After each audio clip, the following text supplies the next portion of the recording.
for a discussion which I believe is particularly relevant here in Brussels. It was already said, hacking a bureaucracy. And it's, of course, widely recognized that bureaucracy is a major impediment to competitiveness and innovation, so I tell you nothing new. But it's also known that it's really notoriously difficult to get rid of.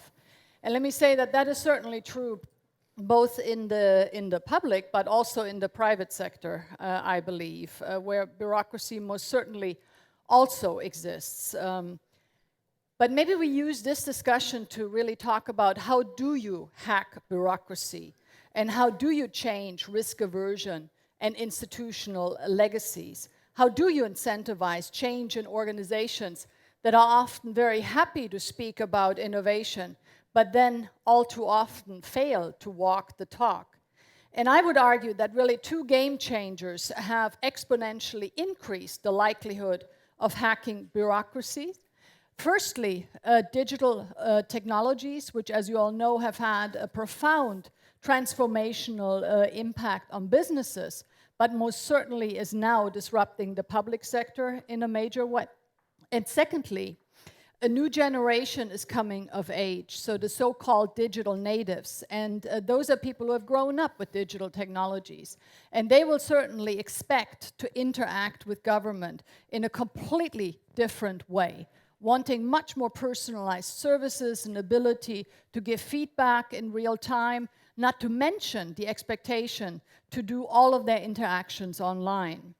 Some even go so far as to suggest that government and citizen will co-create together in order to build a better society.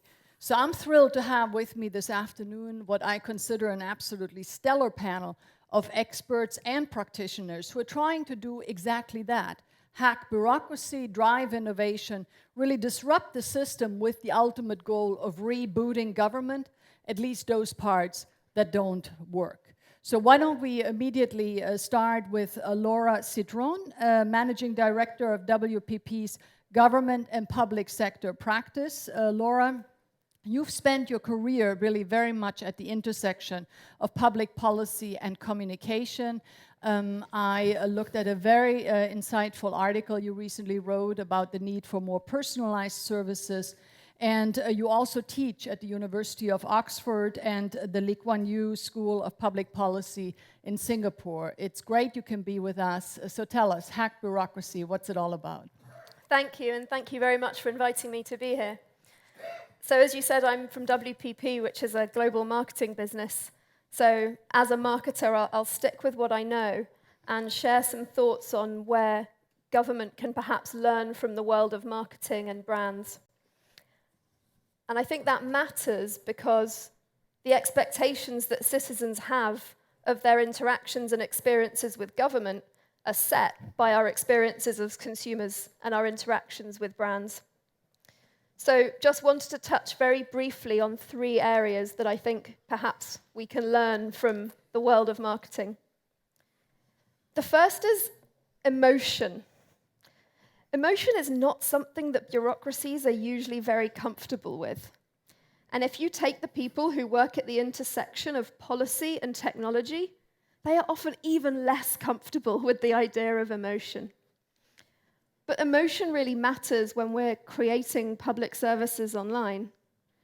When I pay my taxes, I have a very different mindset to if I'm registering my child to start school, or if I'm registering the death of my partner. And government services need to understand that we as people come from different emotional contexts and create services and experiences that reflect that. And brands have understood that. If you buy toothpaste online or you buy a wedding dress online, it feels completely different because we want different things. The second thing is to think about customer journeys.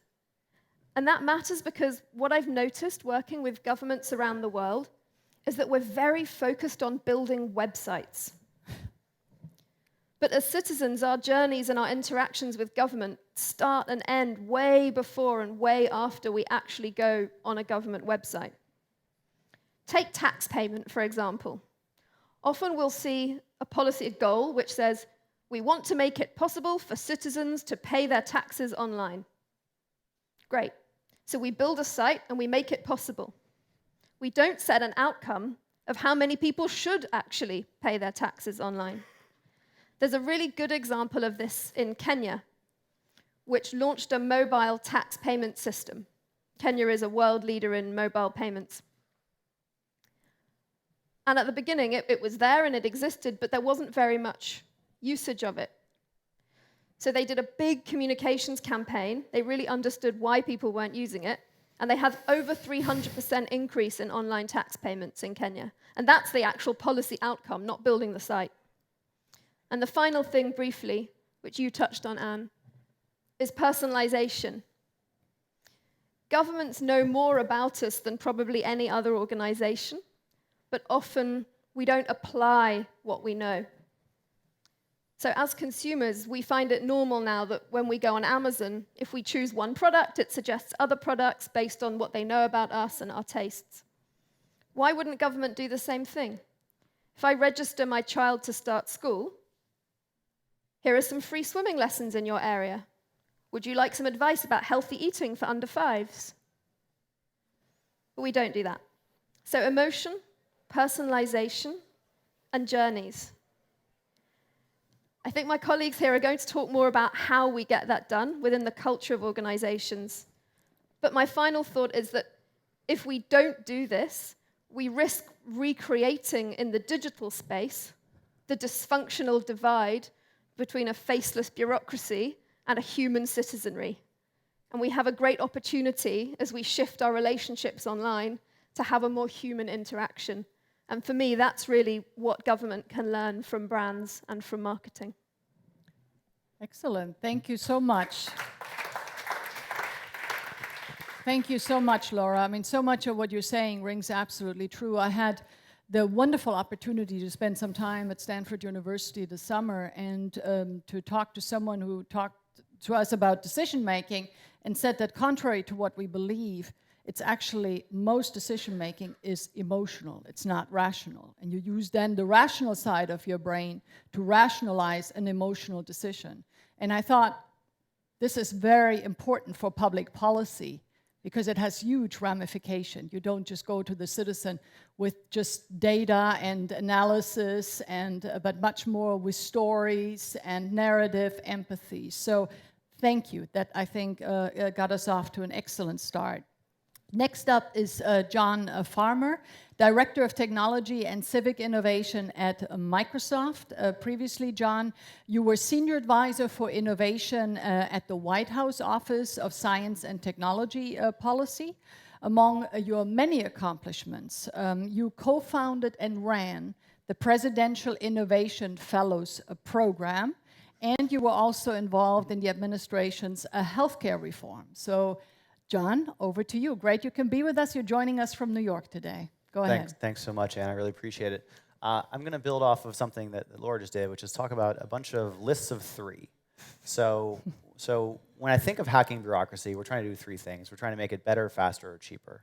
And typically, we're thinking about governments when we say this, but as was mentioned by Anne during her introduction, there are bureaucracies everywhere in the nonprofit world, in the private sector, and we want to make them all better. So at the end of the day, this isn't something to leave for other people. This is something for all of us to do. So we should all leave here today thinking of how we can hack our own bureaucracies. And I've had 3 different jobs where I've been able to do this. The first being when I was working in the White House on jumpstarting some innovation initiatives, which became the Presidential Innovation Fellows. It was an experiment that we ran to bring in not just people from the private sector, but really importantly, we were trying to bring in methods and methodologies. So the way people operate, the processes that they used that were successful. So there were basically 3 things we were looking to bring in: lean startup, agile, and design thinking. And so those were the 3 things we were bringing into government to see if it could work in the public sector the way it did in the private sector. And the really good news is it did. And those approaches didn't just help us do 3 things: save taxpayer dollars, save lives, and fuel job growth. They allowed us to ultimately save the healthcare.gov project. So folks may be familiar, healthcare.gov was a website, it was a web portal to get access to health insurance and care under what's known as Obamacare, technically the Affordable Care Act. This was possibly the signature achievement of President Barack Obama, and something he'll be remembered for decades to come. And it almost fell apart when the website didn't work. People couldn't access the health care they were entitled to. The technology didn't work, and therefore the policy didn't work. So that's a realization that we had, that in the 21st century, for the policy to work, the technology has to work too. So applying those same three approaches, lean startup, agile, design thinking, a small team, mostly from the private sector, were able to go in and partner with the folks inside.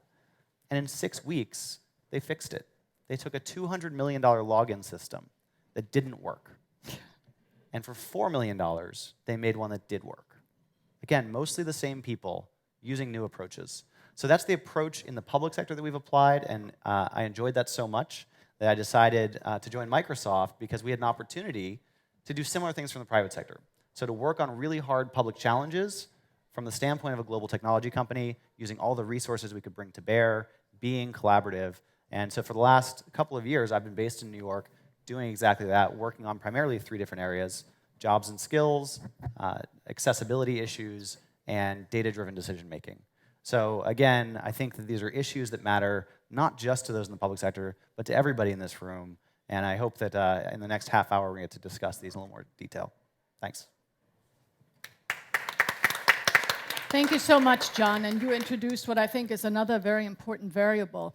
It's individuals, it's people who make a difference. Yeah. It's not institutions that hack, it's people. And that's why you created the Innovation Fellows. And it's wonderful that we're actually joined today by one. So over to Adam Bonnifield, who is a White House Presidential Innovation Fellow.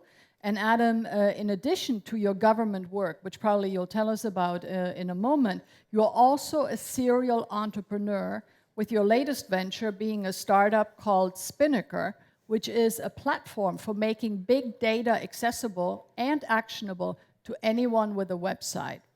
And it was one of the fastest growing web tools in 2013, according to VentureBeat.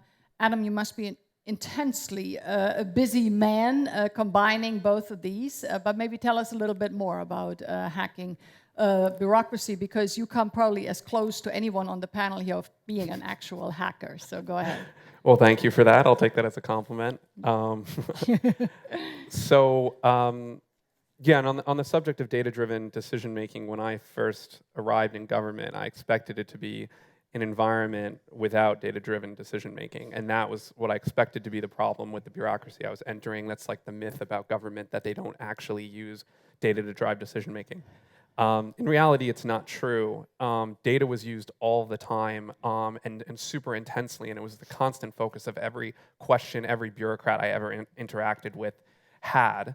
The problem wasn't that data wasn't being used. The problem was that data was being used for the wrong reason, that the main purpose people had was not to use data to succeed and to set people up for success, but rather use data to avoid failure. And that the entire institution that I was dealing with was incredibly focused on the idea that no matter what, the worst thing that could happen would be systemic failure.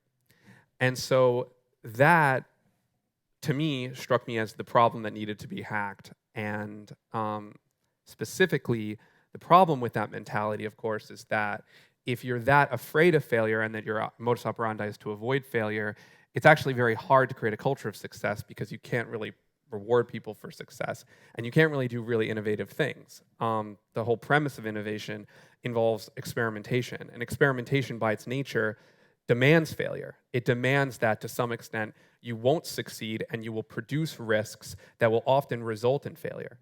And so for a government to be successful, a lot of the time failure is a necessary component of any project. And yet the people that you work with inherently don't want failure to be part of the equation of how they run their projects. So how do you fix that?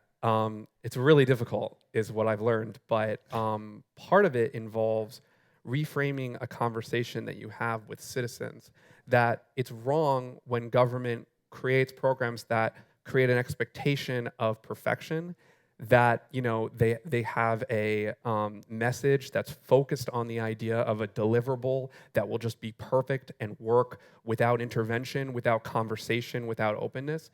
And although it seems good at first, that mentality, the closedness, is what is being transformed in government, and for the good, that we're moving towards a government of more openness, where these products are released into the wild in an open way, they're developed in an open way, where public input is accepted, where the flaws are shown, and in that process, failure can happen, experimentation can happen, and public input can happen. So when I think about hacking bureaucracy, I think about it through that lens of taking data-driven decision-making and using it to create success as opposed to avoid failure. One of the interesting things Adam just brought up is risk, the question of risk, and the fact that a lot of people believe that there is risk avoidance, that you can actually just not take risk. And the reality is you're making choices. You're choosing which risks to take. And a lot of people don't take small, short-term risks, and they simply let those risks pile up, and you have one big, massive, long-term risk.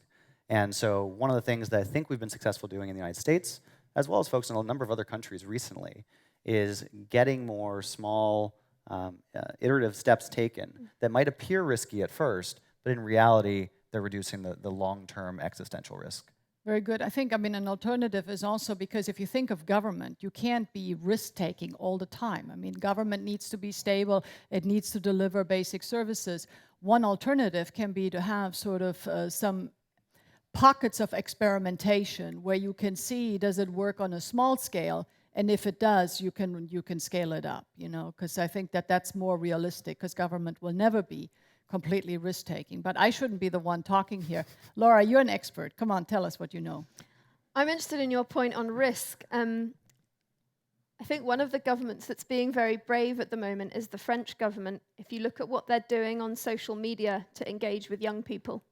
So they were one of the first governments onto Snapchat, which is a channel that's particularly heavily used by younger teens.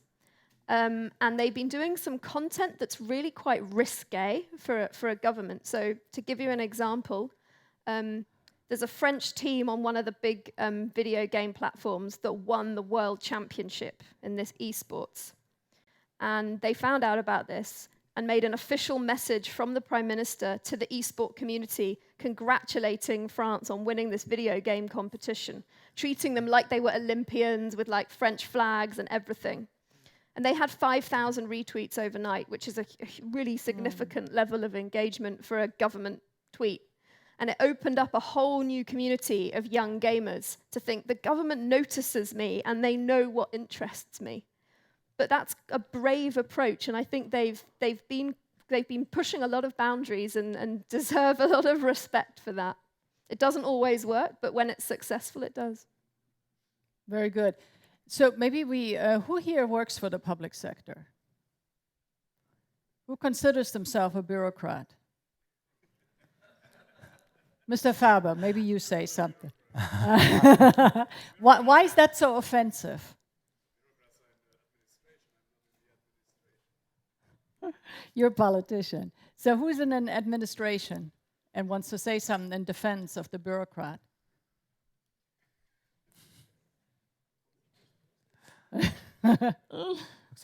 Okay. Please introduce yourself. Do we have a mic? Okay, go ahead. No, but better with. Yeah, thank you. Does it work? Yes. Yeah.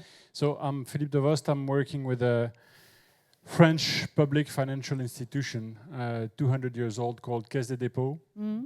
We finance France's economy at large. I do not consider myself totally as a bureaucrat, as I've also been in some of my previous lives, startup CEO, and also working in a very large telecom operator, so mixed background. I guess you nailed it when you talked about culture. And I would like to append a word to culture, which is the word permission. As soon as you allow yourself to try things without breaking all the rules and to tell people what you're doing in trying to do things, you open up a full array of possibilities. Doesn't mean it will work always, because in some cases, you can't do alone or with 2 or 3 people against the will of several hundreds or thousands of bureaucrats, but you can do a few things. And just to give an example, a colleague of mine and myself spotted a trend that we thought could be impactful for administrations and governments and public financial institutions at large, and it was the blockchain. And we tried to explain inside what it was about and why it should not be seen as a fad, nor as the next total disruption of finance in 2 years, because I don't believe in that either, but that there was a way in the middle, and that the only way to understand what it would mean would be to explore it. And as blockchain is about networks of transactions, exploring it alone didn't mean anything. And we got the authorization of our Director General just to gather banks and insurance companies in France around us and to serve as a catalyst.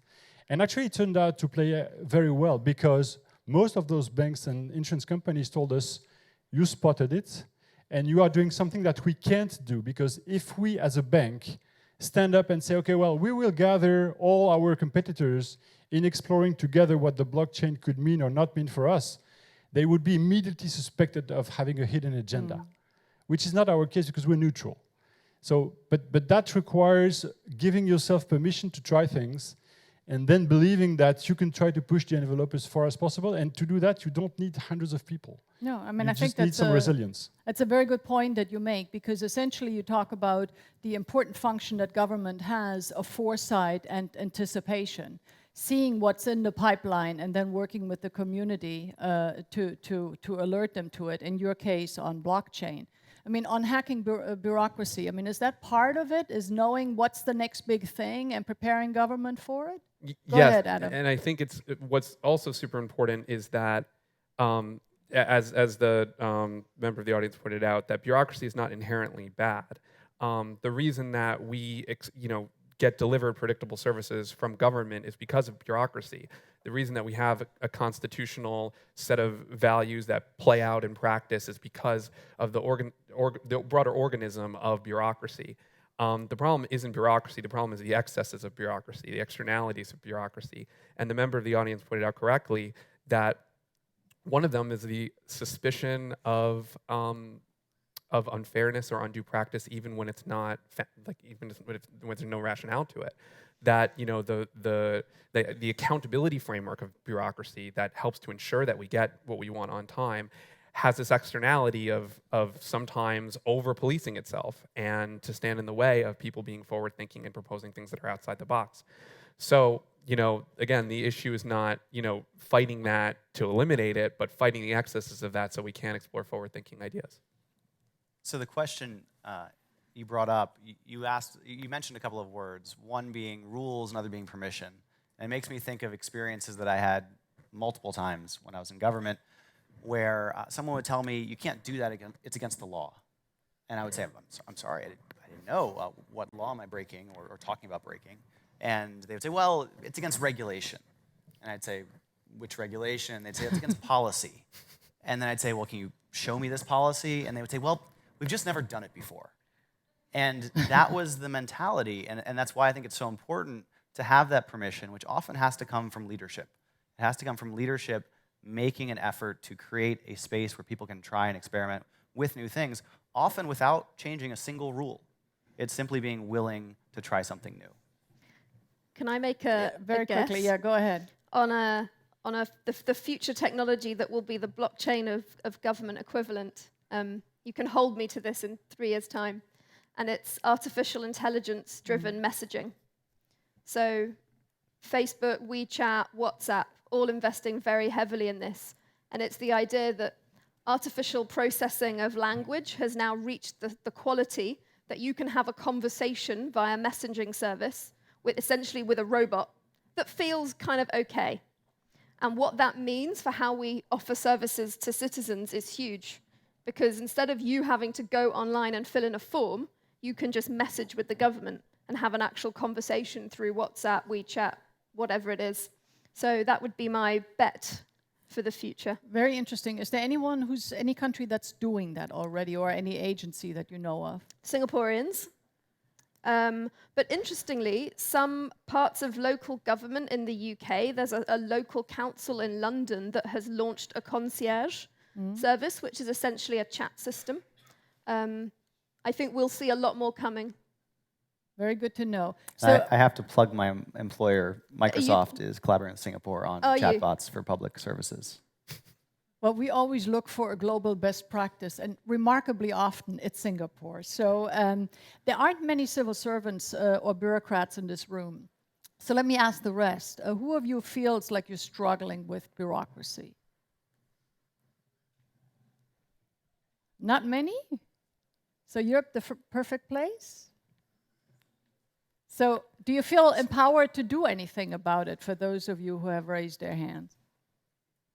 Or do you feel like it's just hopeless? The lady over there.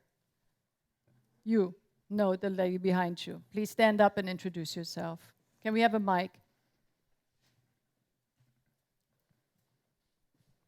Hi, my name is Laura Catana. I actually used to work for the European Commission until 2 years ago when I joined Ashoka, which is a global network of social entrepreneurs. And the reason why I left the Commission was the bureaucracy. I felt that I was too young to fight it. So I decided I'd go out to have more experience so I can fight it better. And I have already started to do that. So just a couple of things that come to my mind right now. It's just like how difficult the procedures are for social entrepreneurs to access finance, to get information, to take the benefits of EU programs.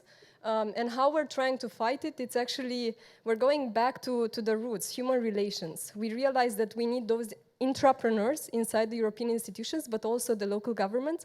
And we're trying to establish more and more personal relationships so that we can inspire the bureaucrats, the Eurocrats, so that they can have better programs and can have a better impact. And can I ask you, based on your previous experience with the European Commission, what gives you hope that you can actually change things? Because I've seen colleagues, I've seen there are still people in the European Commission who have the drive to change something. It's just that sometimes they feel alone. So we need to get them to work in networks and to stop feeling alone, and that they can have the power to actually change their own organization. This is in general one comment I would also have. Most people, the vast majority of people who work in the public sector are enormously well-intentioned. They join because they want to provide public service, public good. They just get lost, in the procedures. And just to give you an example, I remember I started as an intern, and I needed to make a reply to the head of a region, I don't know, somewhere in Spain. And the answer that I provided needed to pass through 17 people high up in the hierarchy in the system. I'll stop with this. Thank you for this inspirational and uplifting story. Any other comments or question on hack bureaucracy? Katinka, please, everyone knows who you are, but please introduce yourself nonetheless.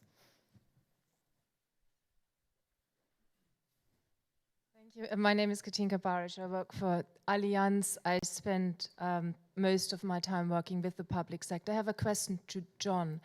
You said, well, you need a signal from higher up in the hierarchy of any organization to create that culture of experimentation and failure. Is that the only incentive that is required? I don't know how it works in the US, but if I look at large organizations, both public and private in Europe, the people who make decisions are usually people around 50 plus, who have been in their organizations for a very long time. In traditional organizations, you still to some extent get promoted on seniority, which means that after a certain stage in your career, it makes no sense whatsoever to experiment and make mistakes because you've reached your level. You might even get promoted, but the one thing that you can't allow yourself to do is make a mistake. So how do you create an incentive structure in large organization that gets around that, other than having a signal from the top, hey, you can make a mistake, but it's not true in practice? Yeah, I think you're right in that in addition to permission, we also need incentives. And in my mind, there are three things that fundamentally need to be transformed if you want to transform a bureaucracy like a particular government. So the first is people. And I think to your point of not just who's getting promoted, but who comes in the first place. Who actually even makes a decision to go be a part of this government. The second is procurement. So how you buy things. And that's something where a lot of progress is being made right now on procurement reform. We ran some pilots in the US federal government that saved 30%, which when you're talking about a federal IT spend of $80 billion a year, adds up to a lot of money. And then the last one is how you invest. So your grant programs, your loan programs. And I think in each of these, you're really looking at how can you improve so that you're actually paying for outputs, which is what we talked about at the beginning. So you're actually tying what you're doing now to the probability of a certain outcome occurring. So I think those are the things you need to do to fundamentally transform any bureaucracy. And I'd say that different levels of progress are being made in different places.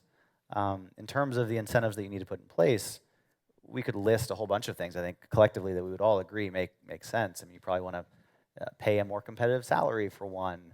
But at the end of the day, I do want to point out that, as Anne mentioned, most people are there for the right reasons right now. And on top of that, what government has that's different that it should use is it's got a mission. It's got a mission that it should use to pull in some of the best people in the world, in society, in the country, whatever you want to call it. And I think that's something that actually could be done a lot better without even doing some of the really hard stuff like debating what more appropriate salaries might be. Laura, before we come to you, because Adam, you were one of these people who was pulled in from the private sector, running your own startup. I mean, what incentivized you to become part of government? I think it's exactly what John said, which is to say, well, first of all, you have the power to operate at tremendous scale, which is, to say you're operating at the scale of Google and Amazon. I mean, they're small compared to the U.S. government. And that's super exciting because you're part of a very, very small tech team in the US government. And secondly, the type of work that you're doing is the really amazing mission-driven stuff that, you're not waking up in the morning trying to optimize ad spend, but you're waking up in the morning trying to help people access healthcare. You're trying to get them registered to vote. You're trying to help workers understand their rights. That's the kind of stuff that gets you really excited. So it's actually, in that sense, an amazing place for an entrepreneur. And the problem is really just that I think that government doesn't do a good job of marketing itself. Have you learned anything that you will take back to the private sector afterwards? Oh, yeah, absolutely. But a lot of it has to do with the virtues of bureaucracy, strangely. That the processes and organizational culture actually has a purpose and a place. And so that's like, to me, that's actually quite a good learning experience. And I think having the chance to do both, very, very different extremes, is like an incredible wake-up call for either side. Very good. Before we come to you, I want to just say I want to put Mr. Faber on the spot because you seem to completely disassociate yourself from bureaucracy. You said, I'm a politician. I'm not responsible for this. But of course, it is ultimately politicians who sign off on these regulations. So we come back to you, but then I want a last word from you before we wrap up. So you can already, you're put on the spot, and I'll come to you in a moment. Go ahead. I just wanted to slightly challenge something that sounded like it was implicit in Katinka's question, which was the notion that innovation is somehow correlated with age, with incentives. And I think sometimes we have a tendency to think that innovation has to come from young people with funky haircuts and ripped jeans. And particularly when we're looking at government services, which need to serve everyone in the population, it's really important that we build inclusive innovation cultures where everyone in the organization is empowered to be an innovator, and we don't delegate innovation to a group of digital natives who are actually quite alien to the rest of the organization. That there's a real danger that we think that's an easy fix, and it isn't. I know that wasn't what you meant, but I just wanted to pick up the age point. Very good point. Go ahead. So over to you. Mr. Faber. I don't know what you're asking me now, Anne, but thanks for that, because I'm already preparing myself for the next session where I have the honor to sit there. But I took a look around and I saw more than one commission staff, and that's why I abstained in the first round, and I was surprised that no one from the commission took the floor. But only to give you an idea, this morning I had to leave this meeting as I met the Association of Bavarian Youth Organizations, Bayerischer Jugendring, and they have an office now here because they want to help their organizations to get more European funds. And the main issue we discussed, how bureaucratic it is to have access to European funds for young people. And then I try to describe why we have invented rules and why we have invented formulas and all this stuff to avoid that those who don't really take care on youth and education things, but are professionals and try to deliver something similar, have the same access as those who do that for years. Only to give you one idea. And you have a lot of criterions like that. And at the end, if you want to have that this money, which was proposed by parliamentarians in the budget, will come to those we want to address it, you need a bureaucracy who is organizing that at the end those get it where it was foreseen. And without bureaucracy, we will fail. But could that bureaucracy be organized in a little bit more agile Yeah, but way? we spoke about those things to make it easier, how to use online platforms and all this stuff. And you always come to a point where it becomes very difficult. And I was really happy to receive what you said. Are we emotionally enough? Do we really address the right people and all this stuff? I think that is something to be improved. But at the end, you have other criterions as well, and you need administration, to use the neutral word, who is able to deliver that service, that at the end, a state or a public entity can guarantee justified decisions. And I think that is the main thing we have to take into account. I think that's right, but when people complain about Brussels bureaucracy, do you feel like I they're didn't want to talking jump in this round. No, but we want you to jump in. I'm just trying to understand if politicians I'm not punished that I'm the only one joining the whole day. Yeah. No, but do politicians feel like this talks to me, or you just say, oh no, this is the Commission's fault? Oh, yes or no? That is a difficult question. The main problem is, yes, we are often blamed in the constituency work for decisions we can't influence and have been done, but to be honest, not by bureaucracy in Brussels, but by the council in Brussels. And to be honest, it's not the Commission in 99% where we are blamed for decisions which come from Brussels. Normally it is decisions which come from the council. Very good, thank you, and excuse me for putting you on the spot, because I think this is ultimately also one of the challenges, is who's really responsible when there is excessive bureaucracy. You know, it can be very difficult to pinpoint, and unless you can pinpoint it, it's very difficult to change. We have time for one more question, if anyone wants to. Can I make a quick comment on that? Go ahead, absolutely, maybe absolutely. we can discuss Go ahead, this. John. So, your question about who's responsible. Yeah. If we live in a democratic society, we all are. And ultimately, the buck stops with each of us, and we look in the mirror every morning, we have to ask ourselves, what did we do to improve our society? One of the things that I see as, well, it's a dirty word in some circles these days, the word open. So if you talk to somebody who voted to leave the EU in the UK, they probably don't like the word open. If you talk to folks who are supporting Donald Trump and want to build a wall, they might not like the word open. But I think openness is actually a solution to a bunch of the bureaucratic problems and challenges, because most of the smartest, most skilled people in any society don't work for government, don't work in the public sector. They're strewn about. They're in nonprofits, they're in the private sector, they're in academia. And if we're not tapping into them, we're missing out. One example of Microsoft, where I work now, collaborating actively with governments to help people isn't how we're making open data more actionable. Open data is something that governments around the world are doing. They're opening up their data resources, because ultimately this is data that the taxpayer paid for. But at the end of the day, the platforms that are built by government don't always meet the needs of all the potential users. So we have a lot of enterprise customers, and we can take the open data, genomic data, space data, weather data, put that on our platform, put it at the fingertips of enterprises, and lead to new startups or big companies then building solutions that serve regular everyday people. So maybe it's next generation public-private partnerships, maybe it's open government. There are a lot of ways to describe it, but I think ultimately that is going to be a big part of how we hack bureaucracy. Very good. Thank you so much. I think that's a perfect way to wrap up. Before I close the session, I want to go back to the panel and ask you in 20 seconds or less, if you could change one thing in Brussels, what would it be? Laura, 20 seconds or less. One word, procurement. John. I would say the weather, but I think the three things I mentioned earlier are essential for everyone. It's procurement, it's personnel, and it's how you invest and how you give out money. Excellent. Thank you. Adam. To me, just based on the speed of the Wi-Fi in my hotel room, infrastructure. Very good point. Thank you so much. Before we wrap up, just sort of what I take away from this, the importance of emotion. I think oftentimes underestimated how important, how significant it is. We communicate with the citizen in a way too technocratic a manner. The importance of metrics and data to understand what works, what doesn't work. And thirdly, the importance of individuals. It's individuals who are hackers, not institutions or organizations. It's really the people who can drive change. And by the way, they don't need to be digital natives, as you say. They can be among the older generation, which is good news for myself. And with that, let me close this panel. Please give a warm round of applause to this amazing panel.